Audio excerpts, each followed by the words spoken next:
Hello and welcome to GrindslimeTV with me, your host Aaron. And today we're heading over to Australia, see what's going on over there. Oh yes, because it's the summertime there from what I understand, and things are heating up here too. We're talking about Misery by Disentomb. I don't know if you can see that artwork very well, but it's pretty cool. This is my favourite Disentomb album. I haven't heard everything they put out. I enjoyed their first album. That was more of a sort of raw, slammy album, if I remember rightly. I used to have it, but that's one of the albums I sold back in the day. Which is yeah, kind of a shame. I remember it was like kind of cool, if I remember rightly, but I haven't rushed to get it back, so might say a lot. And I like, what was it? Was it the Decaying Light, one that came after this?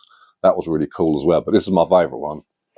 Everything else from then on, I've sort of checked out and been, okay, yeah, it's cool, but this is the one I like. Now, this is when they definitely went a bit more, definitely more technical, sort of cleaner production, went for that more sort of, well, not just technical in playing ability, but technicality as well, as in the songwriting as well, you know, so little song structures sort of mapped out a bit better, not quite as sloppy all over the place, which is never a bad thing. But what I love about this as well is the artwork you get throughout. Like you get these huge monolithic kind of structures and creatures, and so that one would be that's two motherfuckers there. So but you know what I mean. These huge, like on the front, you've got that huge sort of like pillar, like the kind of skull thing going on. You kind of get a nice running theme throughout with all this sort of stuff in here. You get all these too. So I really like stuff like this. So it kind of looks like one of those old, a lot of like concept art you would find in like old grimoires from like centuries back and whatnot. So you get another sort of a view of the mountain there, which is pretty cool.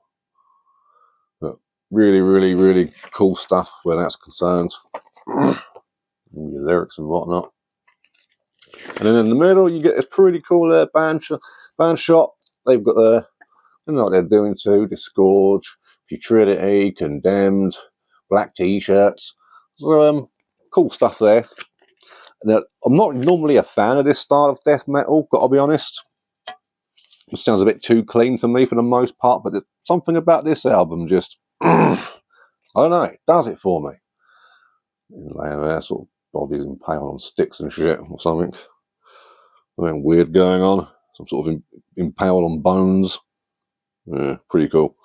And then you've got the same sort of artwork going on the actual CD as well.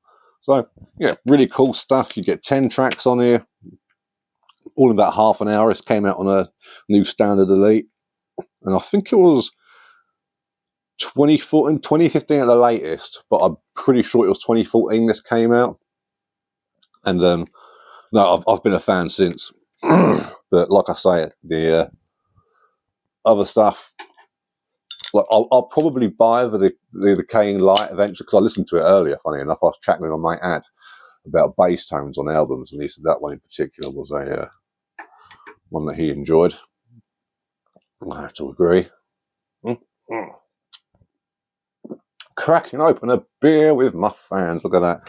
With me, my anal vomit bottle opener, which came with their Peruvian Hell EP. Really cool EP. And, what am I drinking? Yeah, I'm drinking Peroni Zero, which is it's nice. It's cool. Does the job. I like it. But yeah, sort of death metal. You can't really. I mean, it's not going to be for everybody because like I said, it's a bit that kind of stuff's normally a bit clean for me. It's like sort of like a lot of people I know who like this sort of stuff. They're also into bands like, I don't know, like the Faceless, Ingested, and what's that other one? It was Archspire. Those sorts of bands, which those aren't really my kind of bag. But I guess this one's more like the brutal version of those. That sort of goes about the edges, on the peripheries, making sure everything's going on all right. But no, I really like it. It's always fun to listen to. But like I say, it's a bit melodic, nice. It's got good production, but it is polished. You know what I mean? Like everything's there, you can hear everything, but it is very. Won't be for everyone, but you know, like I say, let's look at the art on the back. That looks a bit shit. But look how fuzzy that writing looks. It's like, I don't know if you can really pick it up, but it really does look pixelated. Doesn't look very good. But yeah, other than that, yeah, really cool stuff. Got nice, plenty of blast baits on there.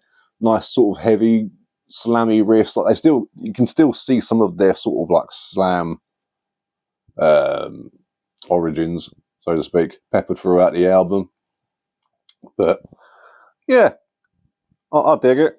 Definitely one I always enjoy putting on. Like I say, you know, it's the only one I've got, but mate, it's probably the only one you need. It is a banger though. I really, like I keep saying, I really dig it. So I don't see why most of you guys won't either. But give it a go. I mean, New Standard Elite isn't my favourite label. It's not a bad label, but there's a lot of those sort of bands that I hear and I go, oh yeah, that's a New Standard Elite band for sure. You know, which is nothing wrong with that. Same with Everlasting Spew as well. Same sort of thing. Cool label. Most of the stuff just doesn't do it for me. This is one of the rare gems, so make that happen. Yeah. Cheers to you lot. I hope you had a good Christmas, and hopefully I'll see you tomorrow.